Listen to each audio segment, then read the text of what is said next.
नमस्कार, मैं हूँ निशा पंड्या। फायर, वो वाली फायर नहीं, ये मैं दूसरी फायर की बात कर रही हूँ। Financial independence, retire early. Financial independence तो बहुत जरूरी है जीवन में, लेकिन कितने जल्दी, कौन से उम्र में आपको रिटायर होना चाहिए, ये बात जानना बहुत जरूरी है। तो आज हम इसी पे चर्चा करेंगे। हमारे साथ जुड़ रहे हैं personal finance expert Amit Trivedi. Amit ji, स्वागत है आपका। धन्यवाद। तो जैसे मैंने कहा, फाइनेंशियल इंडिपेंडेंस बहुत जरूरी है। कितना महत्व देना चाहिए इस फाइनेंशियल इंडिपेंडेंस को? जिंदगी में अगर कुछ करना है अपने आप, तो if you are not independent, अगर आप अपने आप में पैसे के बात में इंडिपेंडेंस नहीं पा सके, तो अपनी मर्जी से ज़िंदगी जीना मुश्किल है। तो मतलब परिभाषा क्या दे फाइनेंशियल इंडिपेंडेंस की? फाइनेंशियल इंडिपेंडेंस की परिभाषा ये है कि मुझे मेरी ज़िंदगी जीने के लिए जो भी निर्णय लेने पड़े, वो निर्णय लेने की स्वतंत्रता हो। ये ना लगे कि पैसे कम पड़ेंगे, मेरी ज़िंदगी के लिए या मेरे गोल्स के लिए पैसे कम पड़ेंगे, या तो जो कुछ करना चाहता हूँ उसके लिए पैसे सफिशिएंट नहीं है।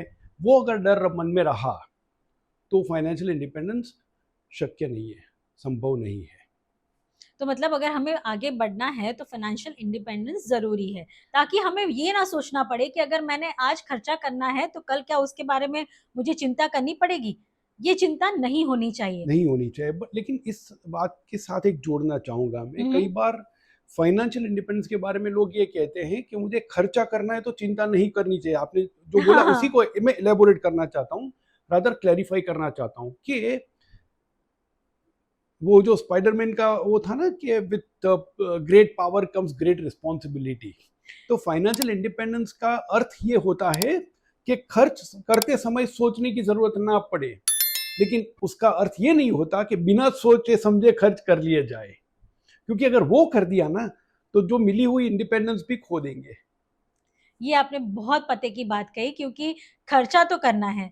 जीवन में रहते हैं, बहुत सारे रिलेशनशिप्स हैं, बहुत सारे संबंध हैं, बहुत सारी जरूरतें हैं जिसको पूरा करने के लिए हमें पैसों की जरूरत है। जी। और खर्च तो करने ही पड़ते जी। हैं।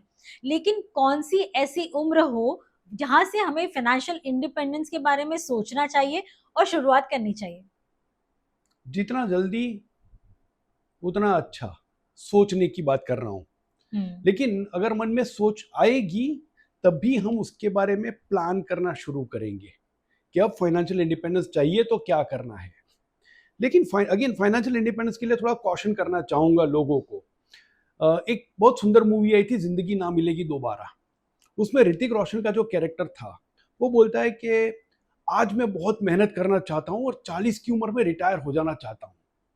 हम्म। नाउ उस समय पे एक जगह पे एक सीन में वो और कतरीना कैफ बात करते हैं, तो उसने कतरीना कैफ उसको पूछ लेती है इस बात पे कि तुम्हें पता है कि तुम 40 तक जिंदा रहोगे। बड़ी पते की बात कह दी थी, बिकॉज अगर मैं आज जीना बंद कर दूं अच्छे कल के लिए, तो वो जिंदगी नहीं है। और वो बैलेंस भी रखना उतना ही जरूरी है। सो कहने का मेरा अर्थ यह है कि जितना जल्दी सोचना शुरू करे अच्छा है, जितना जल्दी प्लान करना करे उतना अच्छा है। लेकिन वो प्लान करने या गोल अचीव करने के लिए इतने अग्रेसिव मत बनिए कि आज की जिंदगी खत्म कर दे हम। ये आपने बहुत सही कहा। और फायर, क्योंकि आज का टॉपिक ही वही है, इसीलिए वहीं से शुरुआत करूंगी। बहुत कह सकते हैं ना, ये टर्म प्रचलित हो गया है। कई बार कई लोग जो यंगस्टर्स हैं, वो टेंशन में आ जाते हैं कि भाई नहीं, हमें तो 40 की साल में रिटायर रिटायर होना है, होना जैसे है। आपने एक जी। एग्जांपल दे दिया। लेकिन क्या फायर रियल लाइफ में पॉसिबल है? पॉसिबल है। हम्म। लेकिन जब हमने फाइनेंशियल इंडिपेंडेंस के बारे में ये पहले 2-3 प्रश्नों में जो चर्चा की अच्छे से, वो बहुत ही महत्व की बात है अचीव करना। लेकिन रिटायर अर्ली जो है ना, उसके लिए ज़्यादा सोचने की ज़रूरत है। क्योंकि एक तो ये रिटायर अर्ली का कंसेप्ट मेरे मन में सेट नहीं होता है ठीक से, क्योंकि एक दूसरा माहौल बनता दिख रहा है कि 9 to 5 मुझे नहीं करना है, मुझे जॉब नहीं करनी है। हम्म। सो क्या करेंगे, मेरा स्टार्टअप करेंगे या तो रिटायर अर्ली करेंगे। रिटायर करके कुछ कर लेंगे, कुछ कर लेंगे नहीं, प्लान इट आउट के रिटायरमेंट के बाद, बिकॉज दिन के 10 घंटे एक्स्ट्रा मिलेंगे, उसका क्या करेंगे, वो बड़ी जिम्मेदारी की बात है। वो 10 घंटों के लिए प्लानिंग नहीं है, समय के लिए प्लानिंग नहीं है, तो खर्चे बढ़ जाएंगे, और जितने खर्चे बढ़ेंगे उतनी इंडिपेंडेंस जल्दी चली जाएगी। बिकॉज अगर जॉब छोड़ के रिटायर अर्ली करके फाइनेंशियल इंडिपेंडेंस में रहना है, तो उस समय पे अगर खर्चे बढ़ गए तो बाद में वापस नौकरी पे जुड़ना उतना ही मुश्किल होगा। माइंडसेट बन गया है कि जॉब नहीं करनी है, इसलिए बोल रहा हूं मैं। सो जहां तक हो सके अपने आप को एक्टिव रखना उतना ही जरूरी है। तो रिटायर अर्ली के पहले ये प्लान करना जरूरी है। अब कितने साल की प्लानिंग करनी है? एक तो ना ये मेडिकल साइंस ने बड़ी प्रगति कर ली है, एक तरह से हमारे लिए बहुत अच्छा हुआ है, और एक तरह से हमारे लिए एक प्रॉब्लम खड़ी कर दी है, बिकॉज हम लोग लंबे जिंदगी जीते हैं। एग्जैक्टली, लाइफ स्पैन जो है वो बढ़ गया है, पिछले डेकेड के मुकाबले बढ़ गया है। राइट? और अगर हम अभी से रिटायरमेंट के लिए प्लान कर रहे हैं तो सोचिए आगे जाके वो कितना बढ़ेगा। कितना बढ़ेगा। सो अगर 40 पे रिटायर होने की कोई सोच रहा है, तो अब मान लो कि 40-45 साल रिटायरमेंट में बिताने हैं। जितनी जिंदगी बिताई पहले उस उतनी या तो उससे ज्यादा। बिकॉज 80-85 अब बहुत सारे लोग देखते हैं, हमारे आसपास देखते हैं। तो अगर 40 साल की जिंदगी पेंडिंग है, तो वो 40 साल में क्या करेंगे? नाउ इमेजिन वो 40 साल मतलब 52 वीक्स इंटू 40 साल, 1000 हफ्ते बढ़ गए। और 1000 हफ्तों में हर हफ्ते अगर आप 50 घंटे का काम करते हैं हर हफ्ते, तो 50,000 घंटे एक्स्ट्रा लाइफ मिली है। अब क्या करेंगे उसका? और ये जो टाइम इज मनी बोलते हैं ना, तो ये टाइम और वो मनी, वो दोनों में अगर समन्वय नहीं हुआ, then it's a bad plan. लेकिन मैं लोगों को भी बताना चाहती हूँ कि आपने भी, जब ये फायर टर्म इतना प्रचलित नहीं था, इस रिस्क को लेना सोचा, इस रिस्क को इम्प्लीमेंट किया। पहले हमारे दर्शकों को ये बताइए, आपने इस फायर मूवमेंट को जब किसी को मालूम नहीं था तब शुरू किया है, तो ये थोड़ी लाइफ जर्नी हमें बताइए। ओके, सो मैं 93 में मैंने जॉब शुरू की अपनी, और तब से मन में कुछ था कि कुछ करेंगे अपना। अब ये अपना कुछ करेंगे, क्या करेंगे, कुछ नहीं पता था। बहुत सारे तुक्के लड़ाए, दोस्तों के साथ डिस्कस किए। एक टाइम पे ऐसे तुक्के लड़ाए थे जो उस समय पे बहुतों को इम्प्रैक्टिकल लगे। आज डिजिटल दुनिया में उसमें से कुछ ने बड़े बिजनेस बना दिए हैं। उस समय पे इंटरनेट नहीं था तब की बात कर रहा हूँ, मोबाइल फोन्स नहीं थे तब की बात कर रहा हूं मैं। ऐसे तुक्के सोचे थे, बराबर है। नॉट दैट कुछ मेरा दिमाग अच्छा था, मुझे कहीं पे लगा कि हाँ ऐसी चीजें होनी चाहिए। फॉर एग्जाम्पल, मैं जब अपने दादी को देखता था, तो उनको टेलीफोन का बिल भरने के लिए लाइन में खड़ा रहना पड़ता था। बोला इसका कुछ उपाय निकल सकता है क्या? राइट? सो आइडिया वहां से शुरू होते हैं। नो, कहने को ये रिटायरमेंट के साथ कोई उसका कनेक्शन नहीं है, लेकिन जब कोई व्यक्ति नौकरी छोड़ के अपना काम करना सोचे, तो उस समय पे पहले फाइनेंशियल इंडिपेंडेंस जरूरी है। राइट? सो वो करते करते करते करते कहीं पे फिर फाइनेंस इंडस्ट्री में आ गए। कुछ दोस्त ऐसे मिले, कुछ गुरु ऐसे मिले कि जिन्होंने रास्ता बताया कि क्या क्या पॉसिबिलिटीज है। वो करते मैंने जब मेरा जॉब छोड़ा, I was at a reasonably good position. Job अच्छी थी, सिक्योर थी, सैलरी अच्छी थी, बट उम्र मेरी थी 39 years when I left the job. तो जिसकी हम आज बात कर रहे हैं, 40 की साल में रिटायर होना, जी। तब आपने जॉब छोड़ दी। लेकिन क्या सोच के छोड़ी? सो जब मैंने जॉब छोड़ने की बात करी, तो मेरे सुपर बॉस ने ये प्रश्न किया कि तू जल्दी तो नहीं कर रहा है ना? मेरा उत्तर उनको ये था कि सर, अगर मैं अपना कुछ काम करना चाहता हूं तो और देर में नहीं कर सकता, क्योंकि एक उम्र के बाद भागने की ताकत नहीं रहेगी। तो 10 साल में अगर दौड़ दिया तो मेरा बिजनेस एस्टैब्लिश हो जाएगा, और 50 के बाद मुझे लगता है कि मैं उतना भाग नहीं पाऊंगा। I have to slow down because body support नहीं करता है। तो वो हिसाब से 39 पे सोचा था छोड़ना। अब मैंने तो कहने को पागलपन कर सकते हैं, ऐसा भी किया था, क्योंकि फाइनेंशियली मैं इंडिपेंडेंट नहीं था, मैं साइकोलॉजिकली इंडिपेंडेंट था। कुछ तो कर लूंगा। तो फाइनेंशियल मैंने प्लानिंग उतनी की थी कि कितने समय तक का घर का खर्च मैं निकाल सकता हूं जब मुझे वापस मेरा बायोडेटा ना बनाना पड़े। उतना ही था। अगर उतना टाइम निकला होता ना बिना काम मिले तो मेरा नेटवर्थ जीरो हो जाता। ओके, उतना रिस्क लिया था। एंड मैं तो घर का एकमात्र कमाने वाला व्यक्ति था, मेरी वाइफ होम मेकर और बेटा उस समय पे मैंने जब जॉब छोड़ी तब वो 2 साल का था, बेटी मेरी 7 साल की थी। तो बेटा तो अभी स्कूल जाना शुरू नहीं हुआ था, उस समय पे जॉब छोड़ी थी। मैं ये रेकमेंड नहीं करूंगा किसी के भी लिए कि इतना बड़ा रिस्क लेना चाहिए। मैंने ले लिया था क्योंकि वो मेरी स्टाइल है, मेरा प्रोफाइल है, हर एक को सूट ना भी करे। बट फाइनेंशियली जो प्लान बनाया था वो रॉक सॉलिड था, क्योंकि मैंने जब जॉब छोड़ी 2008 के फरवरी में, उसके बाद ग्लोबल फाइनेंशियल क्राइसिस 6 महीने में हुआ। एग्जैक्टली। बट वो पूरा क्राइसिस मैं बिना नौकरी के सोचे उसमें से निकल गया मैं। राइट, उतना सॉलिड था financial plan, because if you protected the down side, फिर अपसाइड अपने आप है। नाउ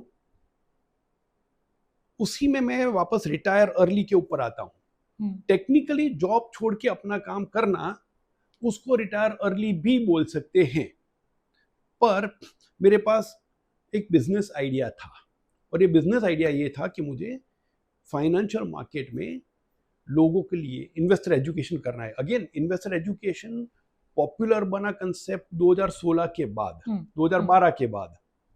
मैंने शुरू किया था 2008 में, बिजनेस शुरू किया था उस बात पे। म्यूचुअल फंड डिस्ट्रीब्यूटर्स को मैं ट्रेनिंग करूंगा, वो मेरा दूसरा वर्टिकल था बिजनेस में। और म्यूचुअल फंड डिस्ट्रीब्यूटर्स को बिजनेस बढ़ाने के लिए ट्रेनिंग करने वाली बात मेरे पहले किसी ने करी नहीं थी।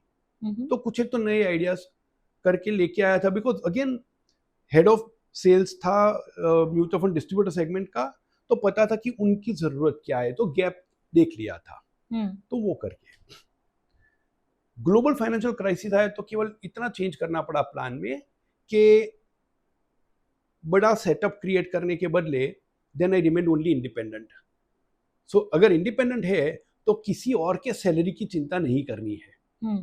And we could manage, I had a great support from the family, तो बिकॉज वो भी उतना ही जरूरी है, नहीं तो नहीं हो सकता। बट ये जो फाइनेंशियल इंडिपेंडेंस वाली बात है, उसमें आपने डाउनसाइड प्रोटेक्ट कर ली थी कुछ समय के लिए, और फिर पता था कि अपसाइड शुरू हो जाएगी। तो पॉइंट नंबर 1। पॉइंट नंबर 2, बहुत छोटा था तब भी कहावत सुनी थी कि कोई किसी पक्षी को डाल के गिरने का डर नहीं होता, क्योंकि उसको अपने पंख में विश्वास होता है। तो अपना भी वही हाल था कि बाहर जो भी हो जाए, डाल गिरे, पेड़ गिरे, अपने पंखों पे विश्वास था।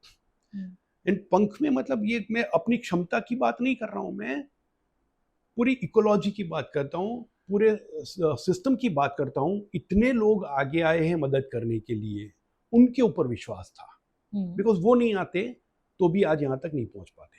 Right, so when you look at financial independence, independence has to be in form of enough money on hand plus enough inflow in future. वो इनफ्लो कहां से आएगा, कैश फ्लो, इनकम कहां से आएगी? तो अगर कॉन्टेक्स्ट बना के रखे हैं, अगर अच्छा सा बिजनेस प्लान बना के रखा है, तो आपको पता है कि अगले 30, 40, 50 साल तक आप ये काम कर सकते हैं और कमा सकते हैं। मेरी पत्नी ने यही प्रश्न किया था जॉब छोड़ी तब, तुमको पता है कि ये जो काम करने जा रहे हो ना, पूरी जिंदगी यही काम करना है? मैंने नहीं सोचा था, झटका लगा, but she was so right. Job में तो बॉस को जाके, उनके पास जाके कंप्लेन कर सकते, सर मजा नहीं आ रहा है, कुछ और काम दो, कोई और रीजन में ट्रांसफर करो, कोई और राइट प्रोजेक्ट दो। यहाँ पे किसको रिक्वेस्ट करेंगे? यहाँ पे तो बिजनेस की जो डिमांड है वो ही करना पड़ेगा। क्लाइंट ने बोला कि ये करना है, then you got to deliver, बराबर है, बिकॉज वो अपना कमिटमेंट है। No, that's a big lesson for anybody, और ये सोचना उतना ही जरूरी बनता है.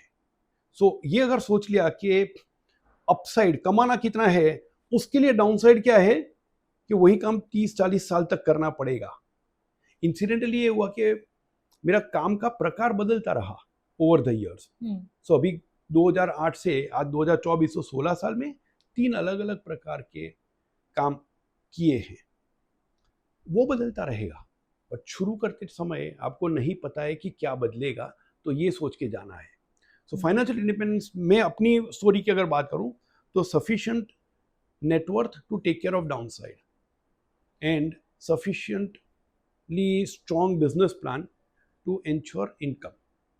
फाइनली एक और बात कहना चाहूँगा कि ये घर उसी समय ले लिया था और पूरी की पूरी होम लोन मैंने चुकता कर दी थी. सो डेट बर्डन वाज जीरो. कितने समय में? कितने समय में? जब ली थी तब 20 साल की लोन ली थी. जब लास्ट पेमेंट किया तब 20 महीना नहीं हुआ था. ग्रेट.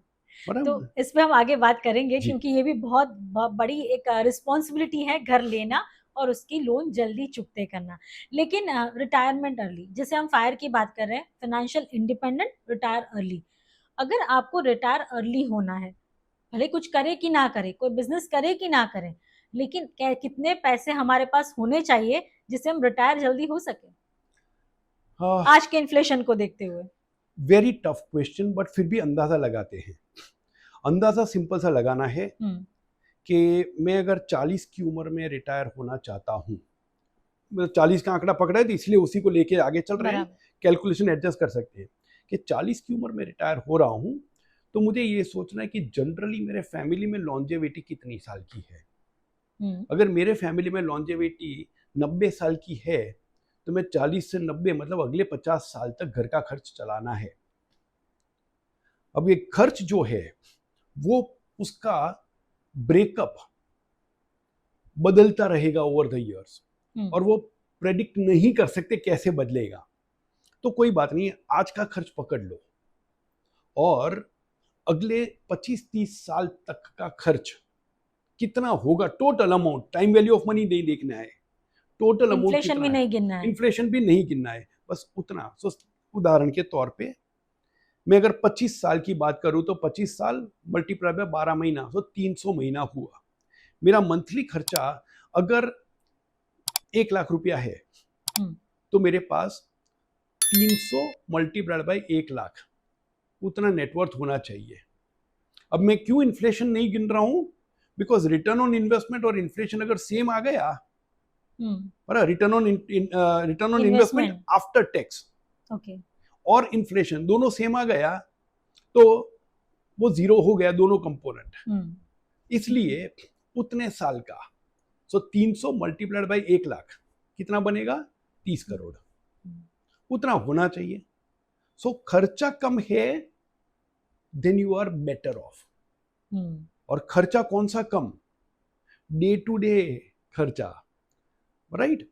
अब जैसे आज मुझे जॉब में हूं या तो आज मैं कोई बिजनेस में हूं, तो मुझे मे बी एक पर्टिकुलर स्मार्टफोन चाहिए बिकॉज मेरे बिजनेस के लिए जरूरी है.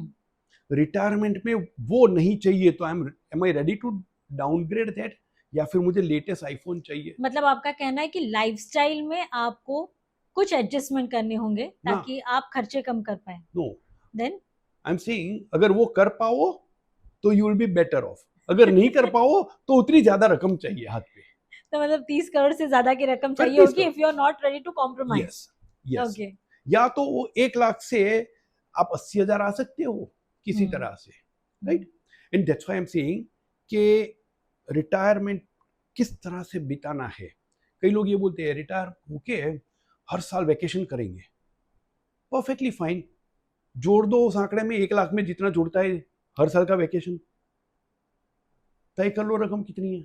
और मैं तो 25 साल का बोल रहा हूं, आपको तो 50 निकालने हैं. एग्जैक्टली. क्योंकि देखिए मेरा मानना यह है कि कोविड तक किसी को पता नहीं था कि ऐसी भी क्राइसिस लाइफ में आ सकेगी. कोविड के बाद मुझे ऐसे दिखा कि लोग जो पहले पैसे बचाते थे ना, वो नहीं बचा रहे हैं. दे आर सेइंग कि अरे मजे कर लो, पता नहीं क्या होगा आगे, ऐसा कोई पेंडेमिक वापस आ जाए, डर है लोगों के दिल में, लेकिन एक फोमो भी बन गया है क्योंकि बार बार ये टर्म सुन रहे हैं, रिटायरमेंट अर्ली, रिटायरमेंट अर्ली। बहुत कंफ्यूजन हो जाता है लाइफ में। एक सर्टेन एज पे आके इस तरह की फोमो भी समझे या इस तरह की टेंशन सामने देके भी हमें पैसे इतने जमा करने, इतने पैसे जोड़ने हैं। तो किस तरह से जोड़ने चाहिए? एक फाइनेंशियल इंडिपेंडेंसी लाने के लिए इन्वेस्टमेंट सबसे जरूरी है, लेकिन वो सही इन्वेस्टमेंट कैसे हो? सो दो चीज़ें उसमें, इन्वेस्टमेंट करना और दूसरा सेकंड इनकम का प्रोविजन करना। मतलब सबको सेकेंड इनकम की प्रोविजन करना जरूरी बन गया है?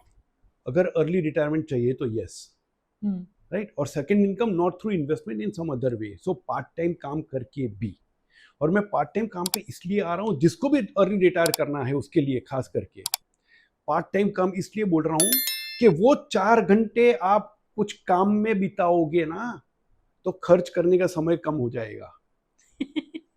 I am worried about that more than anything else, because saving के साथ खर्चे भी आपके हाँ, कंट्रोल में होने चाहिए। बिकॉज मैं ना मैडम एक आप कैपिटलिज्म के बारे में सोचे ना, तो एक चीज साफ दिखती है। कैपिटलिज्म आज के जमाने में ज्यादातर लोगों के लिए कमाना मुश्किल है, खर्च करना आसान है। सही बात। बराबर है ना? हाँ, तो फिर खाली बैठे हैं तो क्या करें? अब मैं बोलूं कि नहीं, मैं तो बैठे नेटफ्लिक्स देखता हूं, हम मंथली सब्सक्रिप्शन लगता है उसका। Just think about it. अगर कमाने के लिए काम नहीं करना है और रिटायर होना है, फाइंड अ चैरिटेबल कॉज। नजदीक के प्राइमरी स्कूल में जाके, सेकेंडरी स्कूल में जाके बच्चों को फ्री में पढ़ाओ, but invest your time well, so that खर्च करने का मन ना करे, या तो मन करे तो टाइम ना हो। Use your time productively. और मैं उसी के ऊपर बार बार आऊंगा, because it's a slippery slope. बहुत जल्दी बहुत लोग फिसलते हैं, एंड उसमें कोई लिमिट नहीं रहती है। But investment, how to invest at such big amount? क्योंकि बहुत सारे आजकल वीडियोस हैं, बहुत सारे ऐसे सलाह देने वाले लोग हैं, लेकिन कहाँ पे निवेश करना, ये अभी तक बड़ा कंफ्यूजन है। इक्विटी अट्रैक्ट करता है, म्यूचुअल फंड है, एफडी है, क्या करें? Combination. Okay, so let's see. हर एक इन्वेस्टमेंट की कैरेक्टरिस्टिक्स अलग अलग रहती है, एंड अगर मैं ब्रॉडली इक्विटी और फिक्स्ड इनकम दोनों की बात करूं, फिक्स्ड इनकम में फिक्स्ड डिपॉजिट्स आएगी, डिबेंचर्स आएंगे, गवर्नमेंट सिक्योरिटीज आएंगी, या तो डेट म्यूचुअल फंड आएंगे। इक्विटी की साइड में, एंड मैं थोड़ा सा बोल्ड स्टेटमेंट कर रहा हूं, कई लोगों को शायद पसंद ना आए, बट इक्विटी की साइड में मैं इक्विटी शेयर्स भी बोलूंगा, इक्विटी म्यूचुअल फंड्स भी बोलूंगा। बट आज आपके पास गोल्ड में इन्वेस्टमेंट करने का भी फाइनेंशियल तरीका है, और रियल एस्टेट में इन्वेस्टमेंट करने का भी फाइनेंशियल तरीका है, तो मैं उसको इक्विटी साइड ही जोड़ूंगा। It is not short term. Okay, बराबर है? तो आपने लॉन्ग टर्म और शॉर्ट टर्म दोनों को पहले अलग कर दिया। So short and medium actually debt. तो मैं जिस दिन रिटायर हुआ तब से लेके मुझे अगले जितने भी साल तक पैसा चाहिए। नाउ इक्विटी या इक्विटी प्रकार के जो निवेश है, जिसमें गोल्ड और रियल एस्टेट भी मैंने जानबूझ के ऐड किए, बिकॉज उसमें इन्फ्लेशन से ज्यादा रिटर्न देने की क्षमता है, बट शॉर्ट टर्म में रिस्की है, ऊपर नीचे भाव होते हैं। डेट में शॉर्ट टर्म में ऊपर नीचे नहीं होते हैं, लेकिन लॉन्ग टर्म में इन्फ्लेशन को बीट नहीं कर पाएंगे। तो शॉर्ट और मीडियम टर्म का जो खर्चा है मेरा, वो मैं लिक्विड और डेट म्यूचुअल फंड या तो फिक्स डिपॉजिट और डिबेंचर जैसे इन्वेस्टमेंट्स में रखूंगा, और उसमें से मंथली मुझे विड्रॉल मिलती रहे या इनकम मिलती रहे, और उसके अलावा बाकी का पैसा मैं फिर ये जो रिस्की कैटेगरी है उसमें डालूंगा। अब ये कितने अरसे तक का पैसा फिक्स रखना है और कितने अरसे तक का रिस्क लेना है, उसके तो इंडिविजुअल की सिचुएशन, माइंडसेट, उसके ऊपर डिपेंड करता है। तो उसमें सीधा मैं कोई थंब रूल नहीं बनाऊंगा। मेरा थंब रूल इतना ही है कि हर व्यक्ति को कोई एडवाइजर के पास जाके इस विषय में एडवाइस ये लेनी चाहिए, बिकॉज वो कस्टमाइज करके आपको प्लान दे सकते हैं। क्योंकि आपकी कितनी इनकम है उस पर डिपेंड करेगा कि आप कितना निवेश करना चाहते हैं। सो पहले तो इनकम में से कितना निवेश करना चाहिए एक है, लेकिन दूसरी तरफ कितना खर्चा होगा उसके हिसाब से कितना कॉर्पस होना चाहिए वो दूसरा आएगा। तो वो पूरा का पूरा जो है दोनों साइड देखते हुए एडवाइजर एडवाइस कर पाएंगे। लेकिन उसके साथ एक और चीज आएगी कि कुछ एक प्रोडक्ट ऐसी है कि जहां पे जनरली कोई देखता नहीं है, बट एडवाइजर जो है उसको अगर अप्रोप्रिएट लगे तो वो रेकमेंड कर सकते हैं. Like, for example let's say insurance में एन्युइटी प्रोडक्ट्स है, वो लेनी चाहिए कि नहीं लेनी चाहिए. अब एडवाइजर इवेल्युएट करके बता सकता है कि आपके लिए ठीक है कि नहीं. कई बार म्यूचुअल फंड में एसडब्ल्यूपी करनी चाहिए कि नहीं, एडवाइजर इवेल्युएट करके बता सकता है. बट जब इन्वेस्टमेंट करने की बात आती है टू अक्यूमुलेट फॉर अ गोल, मतलब ये रिटायरमेंट होने के लिए एक पैसा इकट्ठा करना है, तो सबसे पहला नियम ये है कि कंपाउंडिंग का फायदा लो. और कंपाउंडिंग चाहे इंटरेस्ट की कंपाउंडिंग हो या इक्विटी शेयर्स में डिविडेंड की कंपाउंडिंग हो या म्यूचुअल फंड में ग्रोथ ऑप्शन की में कंपाउंडिंग होती रहे, जो भी कंपाउंडिंग आप लो वो कंपाउंडिंग को डिस्टर्ब मत करना बीच में. और डिस्टर्ब कब होता है? जब वो पैसा निकाल के आप री इन्वेस्ट नहीं करते हो. एकदम करेक्ट बात. So let the money compound with in the investment जब तक पॉसिबल है. नाउ ये अगर बात करी तो दो इन्वेस्टमेंट के बारे में स्पेशली मैं फोकस करूंगा. रिटेल इन्वेस्टर है इसलिए. एक डेट जहां इंटरेस्ट मिलता है. इंटरेस्ट बैंक अकाउंट में आके उसका क्या होता है? सबसे पहला प्रश्न, अगर आप उतने डिसिप्लिन्ड नहीं हो कि वो इंटरेस्ट वापस इन्वेस्ट करो तो डिबेंचर आपके लिए नहीं है. डेट म्यूचुअल फंड ले लो, ग्रोथ प्लान में चले जाओ, बिकॉज उसमें ऑटो री इन्वेस्टमेंट होता है. Exactly same way equity shares में इन्वेस्ट करने के बाद जो डिविडेंड आता है वो री इन्वेस्ट करने की आपकी डिसिप्लिन नहीं है, तो equity mutual fund growth option में चले जाओ, ऑटो री इन्वेस्टमेंट होता है. राइट? बिकॉज ऑब्जेक्टिव क्या है? कॉर्पस इकट्ठा करना, बीच में इनकम लेने का ऑब्जेक्टिव नहीं है. And that would be a right approach. So invest कैसे करना है, कितना करना है, lot of factors apply, but as a rule identify the corpus कितना चाहिए और वो कॉर्पस कब चाहिए, उसके लिए आज से कितना इन्वेस्ट करना पड़ेगा. ये ब्रॉड रूल बनेगा. Otherwise take advice. और आज हम बात करें 40 की उम्र में रिटायर होना, लेकिन जो कोई देख रहा होगा आज 25 साल का होगा, 30 साल का होगा, 40 साल का भी हो सकता है कि भाई मैं पीछे तो नहीं रह गया, या फिर उससे बड़ी उम्र के दर्शक भी होंगे. पहले कैसे होता था ना कि हम निवेश करते थे, तो कहा जाता है कि इक्विटी में निवेश करना है तो जैसे जैसे आपकी उम्र बढ़ती जा रही है तो इक्विटी कम, डेट में ज्यादा निवेश करें. लेकिन समझे जो भी 40 या 50 साल की उम्र में है, जो अब हमें आज देख रहे हैं, उनके लिए क्या स्ट्रैटेजी सही रहेगी? क्योंकि अगर हम डेट के तरफ देखें, इन्फ्लेशन को देखें, और अगर हम इक्विटी में कम निवेश करें उम्र के हिसाब से जो एक रूल है, तो क्या हमारे लिए वो नेगेटिव हो सकता है? सो सबसे पहले एक समय पे वो बात कुछ हद तक सही थी कि आप यंग हो तो आपके पास ज्यादा समय है इक्विटी में निवेश करने का. आज अगर कोई 50 साल की व्यक्ति है और आप समझो कि लाइफ एक्सपेक्टेंसी 85 साल की है, तो आप 50 से 85 35 साल का निवेश का पीरियड है. सो एक समय ऐसा था कि जब लॉन्जेविटी भी इतनी नहीं थी और छोटी उम्र में कमाने के बाद बचत करने के लिए भी जगह ज्यादा नहीं रहती थी.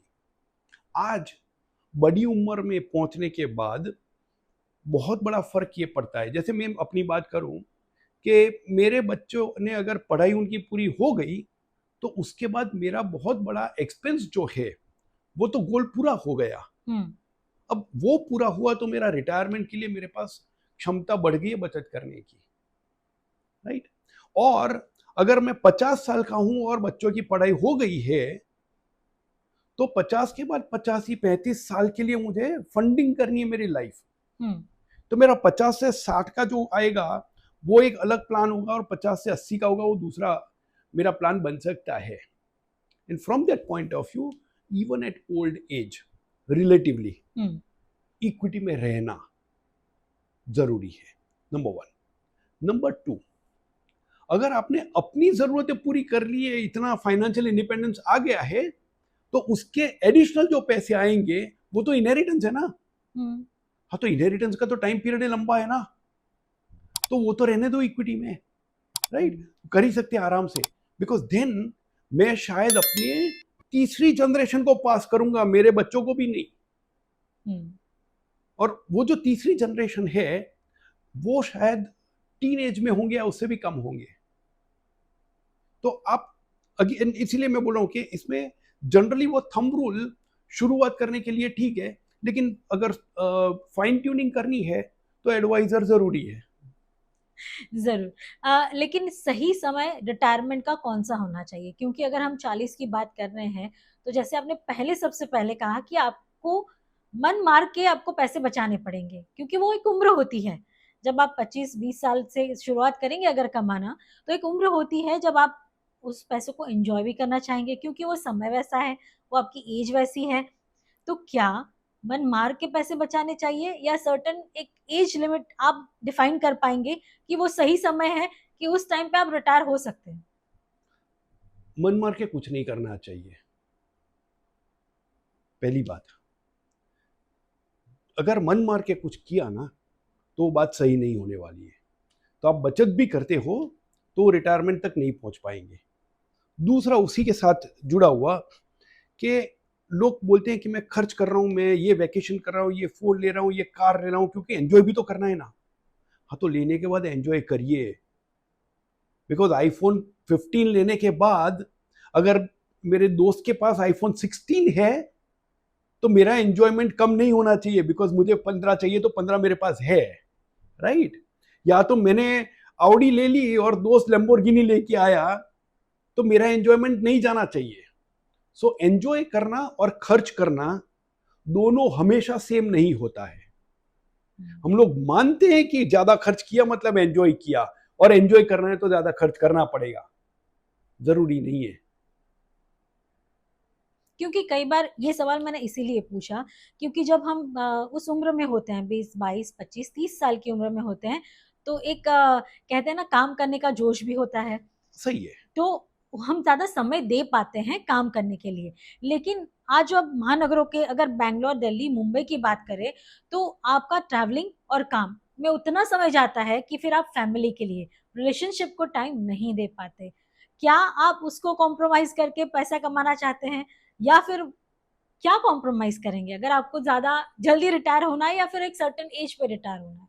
नो, आई थिंक उसमें ना चॉइसेस आसान नहीं है, बट चॉइस अपनी है। कई बार ये मैं अगर सोचूं कि बाहर ट्रैफिक बहुत ज्यादा है, बहुत परेशानी होती है, मैंने कभी प्रयत्न किया कि मैं कोई ऐसी जगह पे जाके काम करूं जहां पे कॉस्ट ऑफ लिविंग कम हो, घर और ऑफिस नजदीक में हो?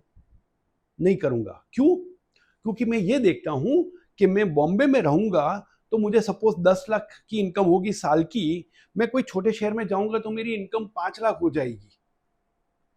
बट वो 10 लाख के लिए मैं दिन के 14 घंटे बिताता हूं या 16 घंटे बिताता हूं। ये 5 लाख के लिए मैं दिन के 8 घंटे बिताऊंगा। वो 8 घंटे मेरे एक्स्ट्रा हो गए फैमिली के लिए। Point number 1। पॉइंट नंबर 2, ये 10 लाख में से मैं 9 लाख खर्च करता हूं, ये 5 लाख में से मैं 4 लाख खर्च करूंगा। बचत तो 1 लाख की हुई दोनों केस में। लेकिन एक समय में आपको समय ज्यादा मिल पाया। समय ज्यादा मिल पाया फैमिली के लिए, समय ज्यादा मिल गया कुछ और करना है तो करने के लिए। एंड यहां पे रेस किस बात की हो रही है? मेरी जिंदगी है, मेरी चॉइस है, मुझे जीना है। किसी को पसंद ना आए तो वो अपनी जिंदगी में जो करना है करे ना। ये जो रेस वाली बात आती है ना, हम जिसको रैट रेस बोलते हैं कई बार, तो ये रैट रेस मेरे हिसाब से जरूरी नहीं है। That's why I am coming back to, enjoy करना है या मन मार के खर्च करना है? मन मार के कुछ नहीं करना है, बिकॉज वो जो मन मारा है ना वो बाद में बहुत हॉन्ट करता है। फिर ये लगता है हमने तो कुछ किया ही नहीं, हम जिए ही नहीं ठीक से। हाथ में पैसा था तब कुछ किया नहीं, आज पैसे है तब शरीर में ताकत नहीं है, right? So you to strike a balance. And इसका आसान जवाब किसी के पास नहीं है। हर एक को सोच के बैठ के अपनी फैमिली के साथ मिलके डिसाइड करना होगा, और उसके लिए फैमिली बॉन्डिंग, फैमिली में ओपननेस, फैमिली में डिस्कशन, ये होना जरूरी है। मुझे मेरी पत्नी को ये बताना जरूरी है कि मैं इससे ज्यादा नहीं कमा सकता, ये मेरे बस की बात नहीं है। Okay, it's a different matter कि मेरे केस में my wife new more than me, she understands much better, but वो फैमिली सपोर्ट बहुत ही आवश्यक है। और ये मैं फैमिली सपोर्ट इसलिए बोल रहा हूँ बिकॉज एक और, अगेन मैं मूवी की बात करूँगा, एक और मूवी आई थी 2 दूनी 4, ऋषि कपूर और नीतू सिंह की। तो उसमें वही था कि पड़ोसी की गाड़ी लेके गए थे और उसको एक्सीडेंट कर दिया, पड़ोसी को दिखाने के लिए गाड़ी लानी है, पड़ोसी को दिखाने के लिए कोई गाड़ी नहीं लानी, अपना टू व्हीलर अच्छा है। तो you to take those kind of choices. Mumbai में रहते हुए मैं एक बात सीखा, जब मैं आया था पहली बार तो अहमदाबाद से आया था, तो ट्रेन मेरे लिए ओवरवेलमिंग थी, बहुत ही अनकंफर्टेबल थी, बिकॉज अहमदाबाद में छोटा शहर रिलेटिवली जोग्राफिकली, एंड कहीं पे भी जाना है तो अपना टू व्हीलर निकाला पहुंच गए। यहाँ टू व्हीलर निकाल के मतलब 10-15 किलोमीटर तो कहीं नहीं गए, वो भी ट्रैफिक में। बहुत सारे लोग ट्रेन यूज करते थे और करते हैं, तो दैट्स अ चॉइस। अगर मैं बोलूं नहीं मैं तो ट्रेन यूज नहीं करूंगा, हाँ तो फिर फंसो ट्रैफिक में, but that's a choice. Do I take responsibility for that choice? And the moment I take responsibility, वो वे करना आसान बन जाता है कि मुझे कौन सा डिसीजन लेना चाहिए। I am coming to the same point कि खर्च करना है कि नहीं करना है इज रिस्पॉन्सिबिलिटी। आज जिंदगी जीनी है या भविष्य में जीनी है, that's a choice. So choice makes a big difference. Choice makes a big difference, and वो चॉइस, उसके लिए सोचना अपनी खुद की जिम्मेदारी है। आपने रिस्पॉन्सिबिलिटी की बात की, हाल फिलहाल दूसरा एक टर्म चालू है, रेंट पे रहना है, घर नहीं खरीदना है। अगर फाइनेंशियल इंडिपेंडेंट बनना है तो आप घर मत खरीदिए। बराबर है। बहुत सुनाई दे रहा है, क्या ये सही है? So once again I will say that's a choice. कोई रूल ऐसा नहीं है कि जो सबके लिए एप्लीकेबल होगा, कॉन्सिक्वेंसेस समझना जरूरी है, बिकॉज वो कॉन्सिक्वेंसेस जो है ना खुद को भुगतने हैं। बिकॉज मैं अगर रेंट पे रहता हूं, घर में बीमारी है और सडनली मेरा मालिक मकान खाली करने की नोटिस देता है, क्या करूंगा मैं? अगर ऐसी सिचुएशन कभी आती ही नहीं है, पर परिवार के किसी सदस्य को ये डर सता रहा है, तो ये तो रोज की परेशानी है। There are choices.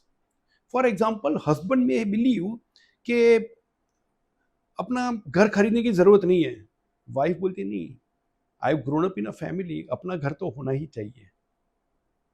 Whose choice prevails? Influencers, वो आके बीच में बताएगा, सुलह कराएगा मेरी पति पत्नी की? नहीं कराएगा। So don't take that advice, sit down together, it's a joint decision of the family. Rent पे रहना है या घर अपना होना चाहिए। अब इसमें आगे बात करते हैं। अपना घर होना चाहिए, उसके लिए लोग लोन लेते हैं, बराबर है? तो आपने घर किराए पे नहीं लेकर पैसा किराए पे लिया है, लिया तो किराए पे ही है, बिकॉज वो घर जो है वो जब तक आप लोन चुकता ना करो तब तक तो बैंक का है, नाम अपना लगा है बट घर बैंक का है, बिकॉज वो तो मॉर्गेज किया हुआ है बैंक को, राइट?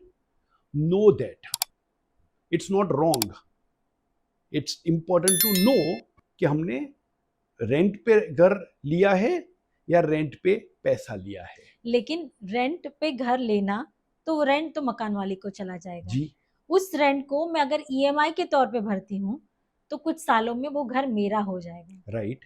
क्या ये सही नहीं है?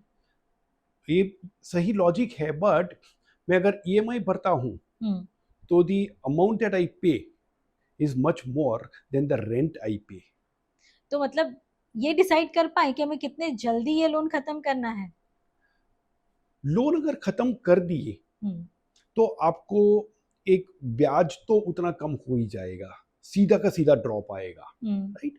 Now there as I said, मैंने अपना घर फ्री कर दिया था 20 महीने के अंदर अंदर, बिकॉज मेरी पर्सनल बिलीफ है कि लोन नहीं रखनी है। बट उसका अर्थ ये नहीं है कि मैं आपको बोलूंगा कि निशा आप भी लोन मत लो, बिकॉज मैं ये बताऊंगा कि लोन लेने से क्या होगा, नहीं लेने से क्या होगा, then it will be your choice, right. So घर लेना, लोन पे, लोन जितना जल्दी चुकता करना या नहीं करना, वंस अगेन वो लोन चुकता करने की क्षमता आपके पास है ईएमआई भरने की? आपको लगता है कि पूरे 20 साल तक आप भर पाओगे? लेकिन पूरे 20 साल भरना भी तो वाजिब नहीं है, क्योंकि अगर आप पूरे 20 साल लोन भर रहे हो तो ऑलमोस्ट आपका घर डबल हो जाता है।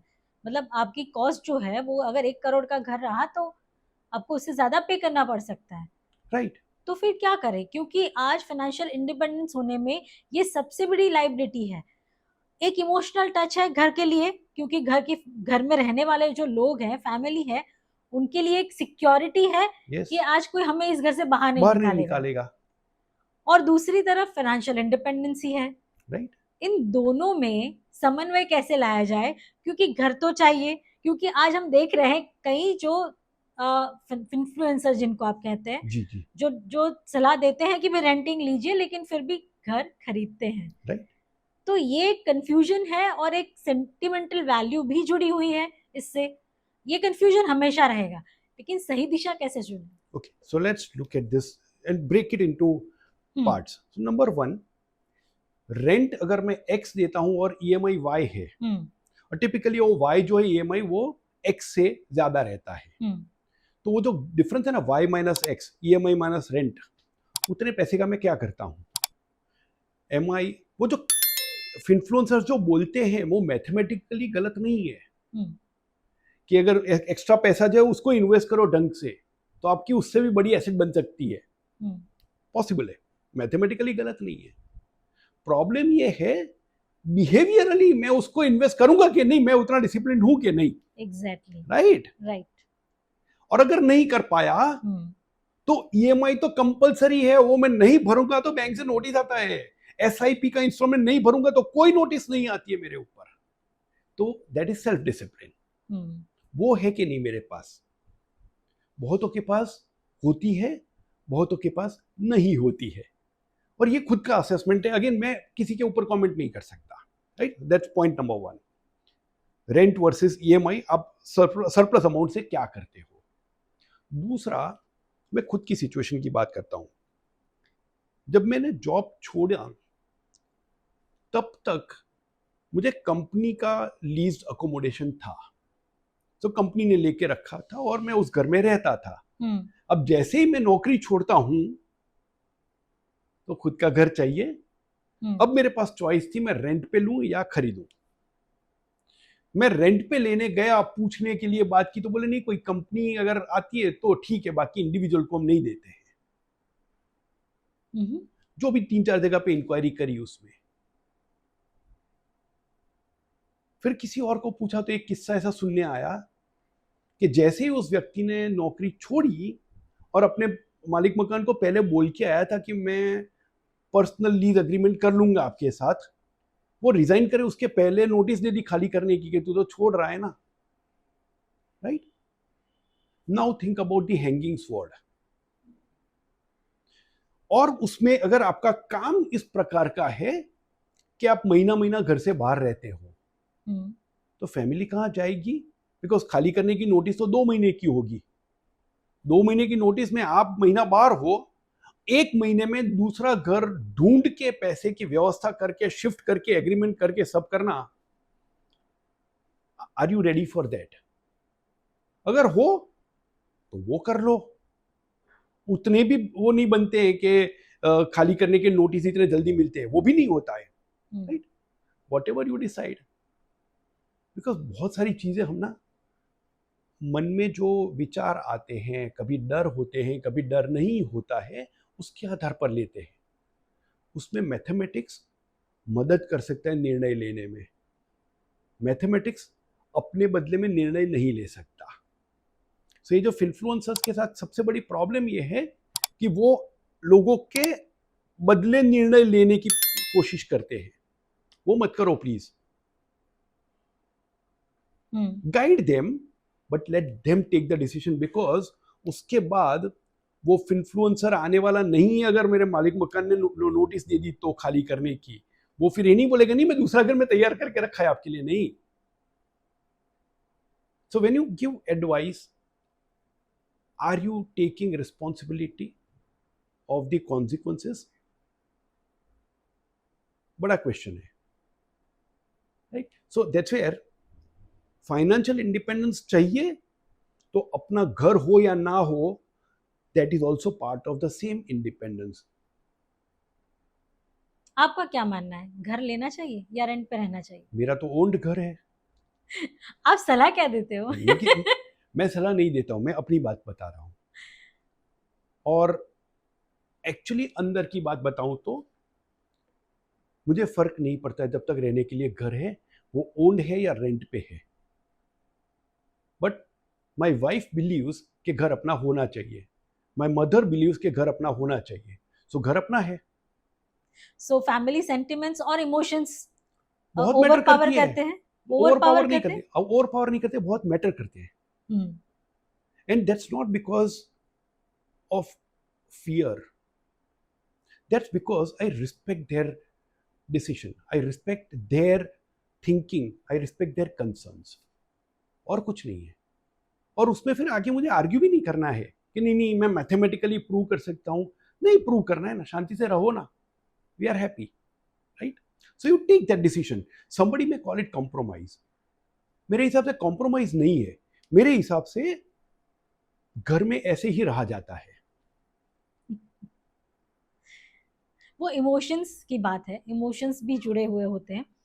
लेकिन हम जब बात कर रहे हैं इतने सारे फाइनेंशियल इंडिपेंडेंस की, रिटायर अर्ली होने की, तो उसके लिए आप जैसे कह रहे हैं एक पर्सनल फाइनेंस एडवाइजर, उसका रोल कितना होता है, और एक पर्सन को सही में क्या एक पर्सनल फाइनेंस एडवाइजर से ही अपना प्लानिंग करा के रिटायरमेंट प्लान करना चाहिए? बहुत सारे लोग ऐसा मानते हैं कि जरूरत नहीं है और खुद कर सकते हैं। लेकिन जो मानते हैं कि खुद कर सकते हैं उसमें से बहुत कम होते हैं जो एक्चुअली खुद कर सकते हैं। लोग कर सकते हैं, मैं क्या कर सकते हैं मैं बात कर रहा हूं। तो पहला स्टेप होता है वो प्लान बना सकते हैं। बट प्लान बनाना वो सबसे आसान स्टेप है, प्लान को इंप्लीमेंट करना और वो प्लान पे अड़े रहना ये मुश्किल है। Then the third part, plan को पीरियोडिकली रिव्यू करना। बिकॉज अगेन बहुत सारे लोग ये भूल जाते हैं, अगेन मैथमेटिक्स की बात कर रहा हूं मैं, कैलकुलेशंस की बात कर रहा हूं। टेक फॉर एग्जांपल, कोई भी प्लान आप देखेंगे कि रिटायर होने के लिए कितनी सेविंग करनी चाहिए, तो क्या अज्यूम करेंगे इन्फ्लेशन कितना होगा, रिटर्न ऑन इन्वेस्टमेंट कितना होगा, कब रिटायर होंगे, कितने साल रिटायरमेंट में बिताएंगे। अब ये इसमें ये 4 पॉइंट जो मैंने बोले उसमें कब रिटायरमेंट होगी वो एक ही है जिसमें आप कुछ कॉन्फिडेंस से बोल सकते हैं। बाकी रिटायरमेंट में किसने कितने साल होंगे वो भीष्म पितामह अकेले को ही डेट पता थी, बाकी किसी को नहीं पता थी। इन्फ्लेशन कितना होगा किसी को नहीं पता है। खर्च का कंपोजिशन कितना होगा प्री रिटायरमेंट और पोस्ट रिटायरमेंट ये भी किसी को नहीं पता है। बिकॉज मेरी शारीरिक परिस्थिति कैसी होगी, मैं स्वास्थ्य की बात नहीं कर रहा हूं। बिकॉज अगर मेरे मसल्स भी अगर वीक हो जाए ना तो मैं बर्तन नहीं उठा सकता ना, तो मुझे खाना पकाने वाले कोई की मदद चाहिए। छोटी छोटी बातें, और इसके लिए इंश्योरेंस नहीं होते हैं। ओल्ड एज में कुक चाहिए घर में, उसके लिए कोई इंश्योरेंस नहीं है, राइट? मैं तो नर्स की तो बात ही नहीं कर रहा हूं। या बाहर जाना है तो गाड़ी ले जाने के लिए ड्राइवर चाहिए, कोई इंश्योरेंस कवर नहीं करता। ये अगर नहीं पता है तो we are going with assumptions, और ये सब एजम्पशंस है, उसका मतलब है गलत हो सकती है। एजम्पशंस की तो आदत है गलत होने की।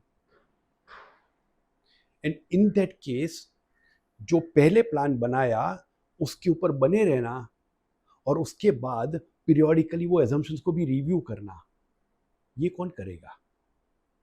डिसिप्लिन है उतनी करने की? बड़ा प्रश्न है। बिकॉज डिसिप्लिन अगर सब में होती तो मॉर्निंग वॉक करने के लिए रोज जाते, केवल शूज खरीद के नहीं रुक जाते। ये बात तो आपने सही कही है कि फाइनेंशियल इंडिपेंडेंट होना और साथ ही रिटायर अर्ली होना, ये आपकी चॉइस है, और उस चॉइस पे अड़िग रहना वो सबसे बड़ा एक धर्म संकट है कि अगर आप वो कर सकते हैं तो फाइनेंशियल इंडिपेंडेंट भी हो पाएंगे और रिटायर जल्दी भी हो पाएंगे। तो फाइनेंशियल इंडिपेंडेंस हो या रिटायर अर्ली होना हो, ये उम्र तय करना वो इंडिविजुअल के पर्सन के खुद के हाथ में है।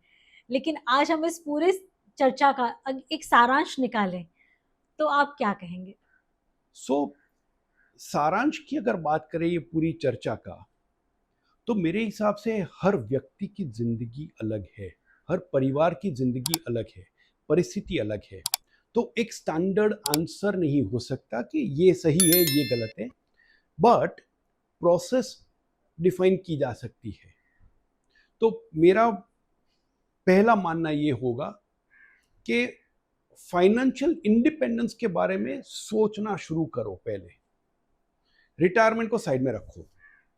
रिटायर अर्ली हो पाए तो बहुत खुश होना, नहीं हो पाए तो फाइनेंशियल इंडिपेंडेंस के लिए प्रयत्न करते रहना।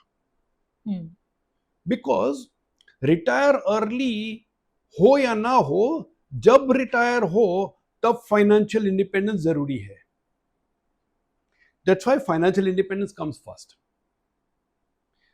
अब उसके लिए सोच समझकर ऐसे निर्णय लिए जाएं कि जिसके कॉन्सिक्वेंसेस समझने हैं। फॉर एग्जाम्पल, लेट्स से कईयों को बाहर खाने का शौक है, गलत नहीं है, बट उसका अर्थ ये भी नहीं कि रोज बाहर खाए। जेब और पेट दोनों के लिए ठीक नहीं है। तो सोच समझ के कुछ एक चीजें की जाए, राइट। मैं बाहर खाने की बात कर रहा हूं, वो कोई भी खर्च पे लागू होती है ये बात। दूसरी बात कि यही बात को अब जो बचत होती है उसको एक डिसिप्लिन तरीके से इन्वेस्ट करना शुरू किया जाए। नाउ एडवाइजर की बात मैं थोड़ी बाद में करूंगा, बट एक छोटा सा पॉइंट यहां पे ले लूं कि अगर आपने प्लान नहीं भी बनाया है, एडवाइस नहीं भी ली है, तो भी पहली इनकम से कुछ बचत करना शुरू करिए, कहीं पे निवेश करना शुरू करिए। चाहे रिकरिंग डिपॉजिट से शुरू करिए बैंक में, बट स्टार्ट। बूंद बूंद सागर बनेगा, और ये जो सागर बनेगा ना, वो फाइनेंशियल इंडिपेंडेंस होगी, राइट। अब ये करने में फाइनेंशियल एडवाइजर का रोल आएगा कि एक तो एजम्पशंस डिफाइन करने में, प्लान बनाने में, और प्लान बनाने का अर्थ यह है कि कहाँ कितना पैसा किस तरह से अलोकेट किया जा सकता है, और उसको पीरियोडिकली रिव्यू करते रहने में। यहाँ पे फाइनेंशियल एडवाइजर बहुत अच्छी मदद कर सकते हैं, और ये इसलिए कर पाते हैं बिकॉज हम खुद नहीं कर पाते। उसके कैलेंडर में होगा तो वो याद कराएंगे, राइट। सो ये कुल मिला के बात होती है, start working towards financial independence, और बचत करना शुरू करिए। खर्च पे नजर रखिए, कंट्रोल भी नहीं बोल रहा हूं मैं, नजर रखिए, सोच समझ कर करिए, और मदद लीजिए कोई प्रोफेशनल की। सही बात। तो हम कह सकते हैं कि रिटायर जल्दी होना ना होना ये आपके हाथ में है, लेकिन फाइनेंशियल इंडिपेंडेंस होना ये कंप्लीटली आपको करना ही है। इसके लिए कोई एक्सक्यूज नहीं हो सकता, कोई और कोई ऑप्शन नहीं हो सकता, क्योंकि अगर आपको अच्छी लाइफस्टाइल जीनी है तो फाइनेंशियल डिसिप्लिन होना जरूरी है, इन्वेस्टमेंट डिसिप्लिन होकर इन्वेस्टमेंट करना जरूरी है, तभी जाके फाइनेंशियल इंडिपेंडेंस आपको मिल सकती है। बहुत बहुत शुक्रिया, क्योंकि ये जो एक कह सकते जो टर्म है फायर, इसको आपने बहुत आज अच्छे से समझाया है, ताकि कोई मिसलीड ना हो, कोई उसके लिए अपने मन में वो ये भी ना रखे कि मैं मन मार के मुझे पैसे बचाने हैं और मुझे अपने रिटायरमेंट की प्लान करनी है। तो लाइफ अच्छे से जीना भी चाहिए, निवेश भी करना चाहिए, और फिर आगे जाके रिटायरमेंट की प्लानिंग भी करनी तो चाहिए। एक छोटी सी बात यहाँ पे कहना चाहूंगा जरूर। कि ये जो टर्म है ना फायर, हम्म। वो वैसे मुझे बहुत पसंद है, अच्छा। बिकॉज ये जो आग है ना, वो जला भी सकती है और खाना भी पका सकती है। सो फायर अपने आप में खराब नहीं है, हम उसका कैसे प्रयोग करें वो अपने ऊपर डिपेंड करता है। हम्म। और इसीलिए बचपन से मुझे कहा गया था फायर से खेलना मत, don't play with fire. Hmm. But कभी ये नहीं बोला था डोंट यूज फायर। ये कॉन्टेक्स्ट में भी मैं सेम चीज रिपीट करूंगा, don't play with fire but use fire to your advantage. बहुत ताकत है उसमें। Perfectly said. बहुत बहुत शुक्रिया अमित जी, समय निकाल के हमारे साथ इस चर्चा में जुड़े। Thank you so much. धन्यवाद।